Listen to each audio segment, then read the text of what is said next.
मित्रांनो, संध्याकाळचे साधारण 9 वाजलेले आहेत आणि आपण आहोत कल्याणगड, म्हणजेच त्याला नांदगिरी किल्ला असं सुद्धा म्हणतात.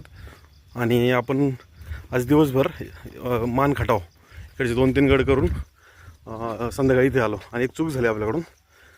याला वरती गडावरच म्हणजे 2 व्हीलर 4 व्हीलर जायला रस्ता आहे, पण आपण तो न वापरता मधली जी पाऊल वाट आहे त्या वाट्याने 6 वाजता चढायला सुरुवात केलं. ही आपण सर्वात मोठी चूक केली. आणि ते चढत असताना निम्म्यानंतर जाणवलं की पावसामुळं पाऊल वाट फारशी स्पष्ट दिसत नाही आहे. आणि मग त्याच्यामुळे हा जो आत्ता ज्या रस्त्यावरून आपण उतरतो आहे हा रस्ता 2 व्हीलर 4 व्हीलरचा आहे. तर हा रस्ता शोधण्यासाठी आपण थोडासा प्रयत्न केला पण सापडला नाही. तरीही मग आपण वरून म्हणजे म्हणतात ना मधल्या जे छोट्या छोट्या पाऊलवाटा शोधत आपण शेवटी वरती गडावर पोहोचलोच साधारण तासभरात. ते एक बरं झालं. 7 वाजता पोहोचल्यानंतर मग आपण एक अर्धा पाऊण तास तिथली कल्याण स्वामी जे आहेत त्यांची एक म्हणजे गुहेतली पाण्यातलं एक मंदिर आहे, दत्त मंदिर. तर तिथे आपण दर्शन घेतलं आणि आता उतरायला सुरुवात केली. 9 वाजलेले आहेत आणि आपल्याला उतरायला अजून साधारण 15-20 मिनटं लागतील.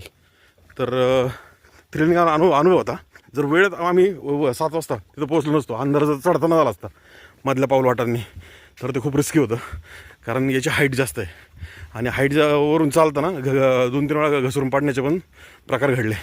तर यात सगळ्यातून आता आपण म्हणजे म्हणतात सुखरूप सगळं वरती पार पाडून आणि चांगलं जे म्हणतात ना टीमवर्क, मित्र आहेत माझ्यासोबत, अनिकेत वायकर, त्याच्यानंतर सुमित हारगुडे आणि कृष्ण बाबर आणि रुपेश गळंगे आणि मी चैतन्य पवार, असे 5 जण उतरतो आहे.